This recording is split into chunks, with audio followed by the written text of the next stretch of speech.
Olá, sejam bem-vindos ao programa Educar para Empreender.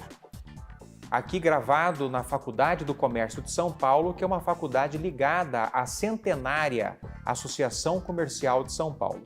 E hoje nós estamos em mais um programa com a incrível presença do empresário varejista Arabizaka, que é o fundador e dono da Pressolândia, que é uma empresa já muito consolidada no mercado varejista e que hoje vai poder nos falar um pouco do que foi a trajetória empreendedora dele e do que ele imagina para o comércio no Brasil nos próximos anos. Arabi, muito obrigado pela sua presença neste programa. Eu gostaria de iniciar justamente perguntando a você um pouco da sua história, qual foi a sua trajetória no empreendedorismo? Em primeiro lugar, eu gostaria de agradecer o convite, participar de uma entrevista na Faculdade do Comércio, que é uma entidade que eu admiro muito e valorizo bastante. Então, muito obrigado pelo convite, em primeiro lugar. E, quanto à minha trajetória, eu vim para o Brasil com 6 anos de idade, com meu pai, minha mãe, meus irmãos. Estudei no Brasil, meu pai nos criou aqui praticamente. E como o sangue não nega, né? Acabei indo para o comércio e me estabeleci quando tinha 25 anos de idade, com uma loja de utilidades domésticas e variedades. E depois de trabalhar bastante e tal, a gente chegou a uma rede de 50 lojas praticamente e estamos trabalhando, mas nunca deixando de torcer para a Associação Comercial e para a Faculdade do Comércio, que é, na minha opinião, de extrema necessidade do varejo brasileiro. Muito bem. Arabi, você tem uma frase em uma das nossas conversas e até dos testemunhos que a gente já pôde colher de você em relação à qualificação no Brasil, ao próprio cenário do varejo no Brasil. Você tem uma frase de que o comércio ele é justamente a ponte, ele é o limiar entre o setor produtivo, a indústria e a sociedade. Esse é um pensamento seu, né? E, na verdade, a gente nota que hoje as grandes transformações do mercado árabe estão ocorrendo por força do varejo, certo? Eu queria que você nos dissesse um pouco qual é a sua visão, Arabi, do varejo de hoje. Esse varejo que contempla o consumo digital, as lojas virtuais, a inteligência artificial. O que você olha, o que você analisa deste varejo de hoje? O varejo de hoje, ele sofreu um grande golpe com a pandemia. O varejo tradicional, eu digo, então, tivemos as lojas fechadas, somando os fechamentos, dá por volta de 6 meses, praticamente 6 meses e alguns dias, que nós tivemos que fechar nossos estabelecimentos e vender apenas na loja virtual. Então, hoje, o varejo está numa transição. O varejo está com alguma dificuldade de retomada. O virtual cresceu bastante. O virtual cresceu em 1 ano o que cresceria em 10 anos. Porque gente que nunca tinha comprado pela internet começou a comprar, porque estava em casa, não podia sair. E isso mandou uma conta muito alta para o comércio físico, né? Então, nós estamos numa fase que nós temos que nos reinventar, nós temos que nos adaptar e, principalmente, nos aprimorar. Então, nós e nosso pessoal.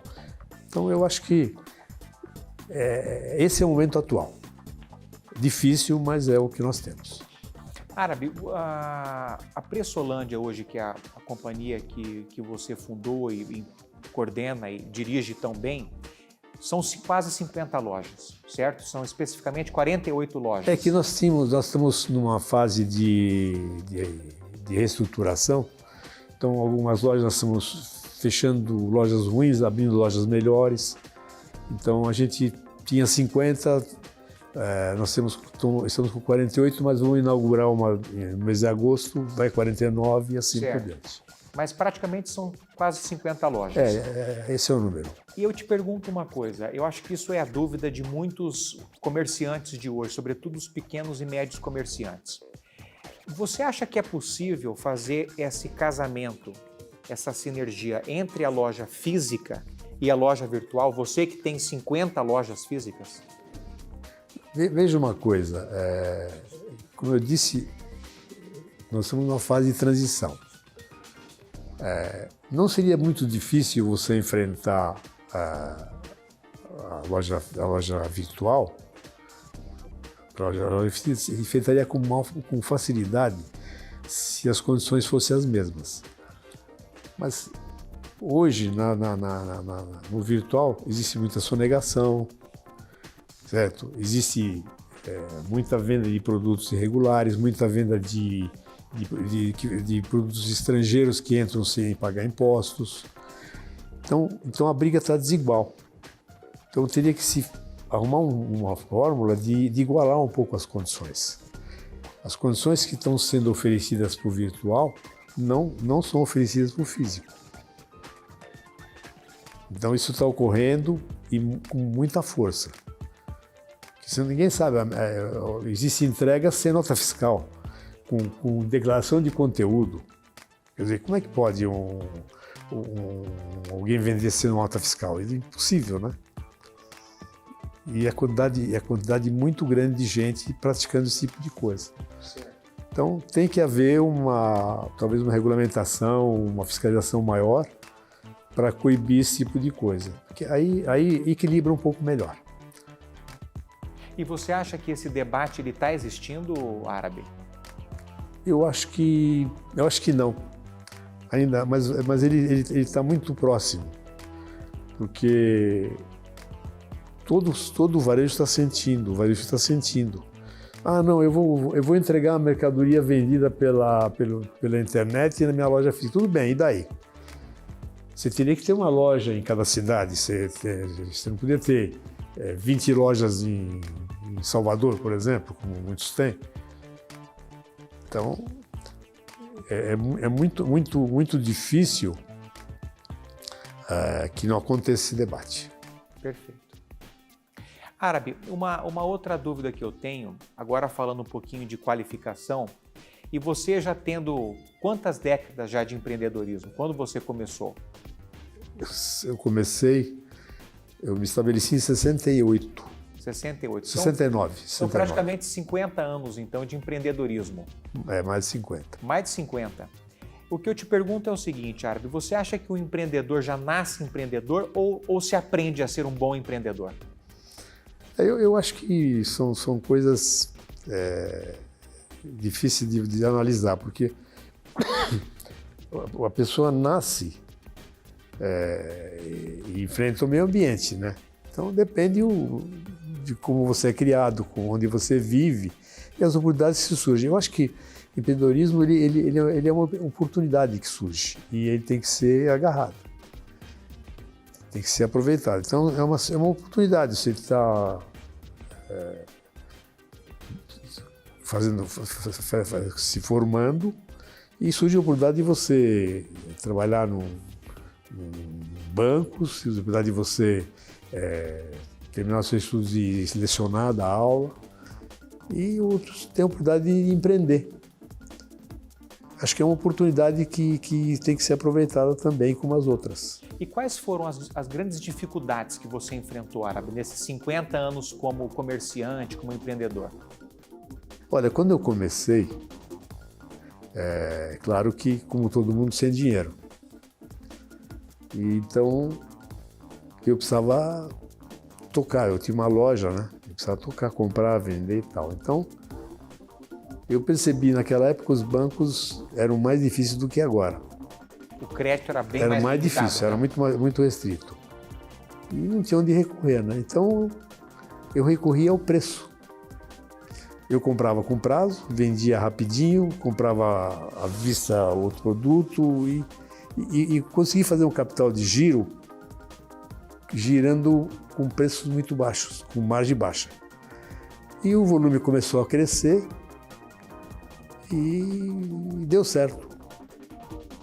Perfeito. Arabi, uma outra coisa importante, falando ainda sobre essa questão do empreendedorismo no Brasil. Você acha que o Brasil é acolhedor com seus empresários? O ambiente de negócios no Brasil é acolhedor? Veja uma coisa, eu acho que o ambiente de negócio no Brasil é muito complicado. Você tem muitos entraves, você tem muitas dificuldades. Mas é um país maravilhoso, é um país rico, com um povo maravilhoso, país sem guerra, país sem acidentes climáticos. Então, eu acho que tudo que você fizer no Brasil tem chance de dar certo. Você ainda acredita que o Brasil é uma terra de oportunidades? Acredito. E é mesmo. É mesmo. Uma terra de oportunidade e de sucesso fácil. Que você consegue no Brasil começar hoje e se tornar um grande empresário futuramente. São muito poucos países que você consegue isso, a não ser esse pessoal da informática que está no momento deles. Qualquer lugar que eles desenvolverem um aplicativo, um programa pode dar certo. Mas no mundo normal, né?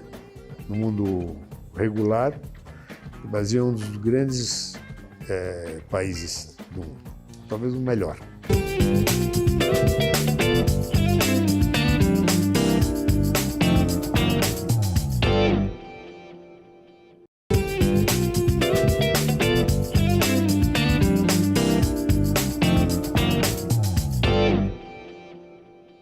Você sabe, Arabi, que o nosso diretor acadêmico da Faculdade do Comércio, o professor Roberto Macedo, que grande figura. Grande figura. O Roberto Macedo, ele presidiu final dos anos 90, o Sindicato das Empresas Eletroeletrônicas no Brasil. E ele comenta que quando ele se reunia com essas grandes fabricantes de eletrodomésticos, e todas estrangeiras, né, multinacionais, sempre surgia a dúvida, né? Por que vocês estão vindo para um país que tem uma instabilidade política muito grande, um país que tem suas dificuldades, a sua burocracia? E a resposta dos executivos dessas empresas era sempre a mesma. O Brasil é um país que tem um mercado consumidor enorme de pessoas jovens, com a população economicamente ativa ainda muito grande, não é? Você atribui também essa causa como um grande fator de sucesso para o empresário no Brasil? Olha, veja, eu calculo que a hora que o Brasil conseguir formar uma sociedade de consumo parruda, à altura da sua população, ninguém segura o Brasil. Ninguém segura. Porque o problema é que o Brasil hoje conta com 50 milhões de consumidores. Esse é o problema. Gente passando necessidade, gente passando fome e tal, gente desempregada. Então, o grande problema. Então, todos estão esperando esse momento. Sim. O Brasil deslanchar, começar a ter um salário, um nível salarial melhor. Nossos salários são os mais baixos da América do Sul. Isso é muito complicado. Sim. E tem uma coisa que você mencionou, Arabi, de que quando você iniciou sua vida como empresário, o acesso ao crédito era muito difícil. Hoje melhorou, mas ainda há uma concentração muito grande no Brasil do acesso ao crédito. Você acha que isso está melhorando ou tem muito a melhorar ainda?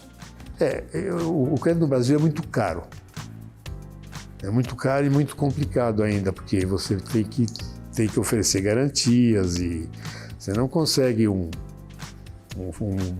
bom financiamento se não oferecer grandes garantias e tudo mais. Agora, eu acho que em relação ao meu começo melhorou, mas tem que melhorar muito, porque sem crédito não há desenvolvimento. Porque você não consegue se financiar, você não sai do lugar. Então, eu acho que para um empreendedor é muito difícil começar em função dessa dificuldade de crédito. Mas melhorou muito já e deve melhorar mais. Perfeito. Agora, o governo tem o BNDES, que é que é um grande fomentador de desenvolvimento, que geralmente empresta dinheiro com uma taxa um pouco mais baixa, mas todos os negócios que obedecem passam por banco, a maior parte passa por banco, e o banco aplica um spread muito alto e tudo mais. Sim. Árabe, sobre a questão da qualificação do empreendedorismo, qual a importância que você dá hoje para as pessoas que querem fazer carreira no comércio, né? A gente sabe que existe o seguinte cenário no Brasil. Geralmente o primeiro emprego, a porta de entrada do cidadão para o mercado de trabalho, geralmente é o comércio. Mas ele não faz carreira no comércio. Ele, de repente, trabalha no comércio no início da sua vida profissional para bancar uma formação em uma área diferente, como direito, pedagogia, enfim.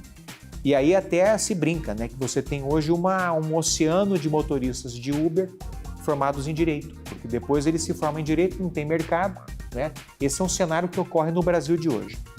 Mas, pegando uma carona, quer dizer, pegando um gancho nessa frase de que o mercado hoje tem sido impulsionado enormemente pelo comércio e pelo varejo, que é um grande setor, tem impulsionado o mercado, as grandes transformações do mercado hoje se dão por força do comércio. Você acha que o jovem tem que apostar mais na carreira no comércio, para de criar uma progressão de carreira no varejo, no comércio? Sem dúvida, você tem toda a razão. O funcionário do comércio, o trabalhador do comércio, geralmente ele usa como trampolim. Ele vai fazer uma faculdade, vai estudar e vai sair para outro setor. Mas o comércio tem muito espaço. Tem muito espaço para essas pessoas bem preparadas crescerem. Bastante espaço mesmo. Então, eu sou entusiasta da faculdade por causa disso, porque na faculdade você tem que vender para o camarada a ideia de que ele pode continuar no comércio, ele pode ser um gerente, supervisor, um diretor e um CEO. Que você, na minha empresa, tem muita gente que começou como operador de caixa, como atendente e virou gerente, virou supervisor. Alguns até estão fazendo curso na faculdade. Sim. E você valoriza a prata da casa. Claro, claro. Vira família, né? Porque a gente que está lá no dia a dia, todo dia, bom dia, boa tarde, tudo bem e tal. Quando a pessoa tem uma dificuldade, conversa com você, quando precisar de alguma coisa, pede para ele. Então, tem um contato direto muito próximo, né? Sim. Você sabe, Árabe, que sobre isso ainda, a gente aqui conversa com grandes líderes varejistas, como é teu caso, e muitos nos relatam que ainda hoje o cenário para a contratação de cargos estratégicos no varejo ainda se dá buscando a mão de obra em cursos de engenharia, cursos de economia. Quer dizer, quando você vai contratar um supervisor, um diretor nas companhias de varejo, geralmente se buscam engenheiros. E por mais que o engenheiro saiba fazer conta, o engenheiro, em essência, ele não é um vendedor. O engenheiro não é um comerciante, não é?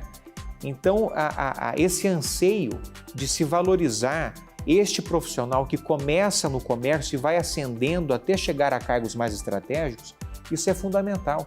Os grandes varejistas, eles têm essa visão hoje, só que falta mão de obra, porque justamente esse comerciante que começa lá de baixo, ele não se prepara, ele não se qualifica para lá na frente assumir cargos estratégicos. É o que a gente está tentando fazer aqui, não é, Árabe? Claro, porque veja uma coisa, esse engenheiro que tanto o varejo procura, ele tem que ter pós-graduação no varejo também. Ele não é simplesmente um engenheiro de civil, de eletricista e tal, tem que estar. Então, agora, daqui sairão os caras já preparados. As pessoas que saíram daqui são preparadas para assumir cargo de gerência, cargo de supervisão. Agora, eu insisto que é muito melhor esse curso, fazer o curso na faculdade para a pessoa que já está no varejo. É muito melhor, porque essa pessoa já está comprometida com o varejo, já está assimilada, já conhece, entende e só vai acrescentar com o curso superior. Claro. Árabe, sobre a questão da Pressolândia, como eu disse, é uma empresa já bastante consolidada, a que você atribui essa envergadura da sua empresa, essa história de sucesso? Você atribui a quê? Veja uma coisa, nós temos uma idade muito avançada, né? A gente não cresceu tanto. O que foi que nós trabalhamos sempre com o pé no chão, sempre com capital próprio. A Pressolândia nunca foi de se alavancar muito. Então ela, inclusive, aguentou essa pandemia até agora em função disso. Ela estava capitalizada, estava estruturada. Então não vejo outro motivo para ela ter sobrevivido, até agora. E ter até crescido. Nosso crescimento foi de 4 anos para cá. A gente começou a crescer mais fortemente e agora parou, claro que em função da pandemia, né? E no comércio você tem que estar muito atento, porque no comércio a concorrência ela é muito acentuada. Então você tem que entender também o que a concorrência, não é, Árabe, está fazendo para não ficar para trás. O fator concorrência, hoje nós temos um departamento que cuida de concorrência, preço da concorrência, analisa o preço de todo mundo, acompanha, tudo chega ao nosso conhecimento, está mais barato, a gente acompanha e abaixa o preço. Então, nós temos um trabalho muito forte nesse sentido. E é um trabalho necessário. E o que você nos diz, Árabe, sobre a questão do pós-venda, o atendimento ao cliente depois da compra? A minha teoria é que o cliente é o senhor da razão. Eu não gosto de criar problema com o cliente, não gosto de discutir com o cliente. Inclusive hoje a pessoa que faz o atendimento ao consumidor tem que contar direto comigo. Ela vem na minha sala sem pedir licença. E é treinada pessoalmente por mim. Ela está orientada a não deixar criar problema. Perfeito. Árabe, já a gente encerrando o programa, a minha última pergunta, não é, diante toda essa sua experiência de vida, sua vivência no mercado, no varejo, como eu disse, uma empresa consolidada, que é a Pressolândia, eu queria que você passasse uma mensagem final, Árabe, para os jovens que nos assistem e que querem empreender na vida como você fez. Você, embora você ainda seja jovem, seu espírito jovem, mas você já foi jovem, bastante jovem de idade, e você empreendeu, você se lançou nisto. Então a mensagem que você passa para esse jovem que nos assiste, que quer empreender, quer se lançar na livre iniciativa. Não. Em primeiro lugar, eu quero dizer que o jovem é o possuidor da maior fortuna que existe sobre a Terra, que é a força da juventude. Então, nada é impossível para o jovem, desde que ele se dedique e acredite. Então, seja otimista, acredite e se dedique. 10 horas por dia, 18, 24, o que precisar. Tem que ter garra. E você com garra vai chegar onde você quiser. Muito bem. Árabe, muito obrigado. Eu lhe agradeço pela sua atenção, pelo seu tempo, por ter compartilhado, não é, os seus ensinamentos, que realmente isso é o Brasil que a gente quer que ocorra, o Brasil que a gente quer que dê certo. É o Brasil dos empreendedores, né? E já dizia o grande Roberto Campos de que o Brasil e qualquer outra nação, os países serão salvados pelos mercados. O mercado é que salvará as nações. E o Árabe Isaac é um grande exemplo disso, que começou cedo, não é imigrante, veio do Oriente, se estabeleceu no Brasil e deu certo. Por quê? Ele perseguiu esse propósito que ele ressaltou há pouco, que é ter garra, ter otimismo, ter resiliência e as coisas dão certo. Como ele próprio disse também, o Brasil é uma terra de oportunidades. Quem tem essa resiliência e propósito vai adiante. Árabe, muito obrigado pelo seu tempo, pela sua sabedoria e até o próximo programa Educar para Empreender. Muito obrigado pelo convite.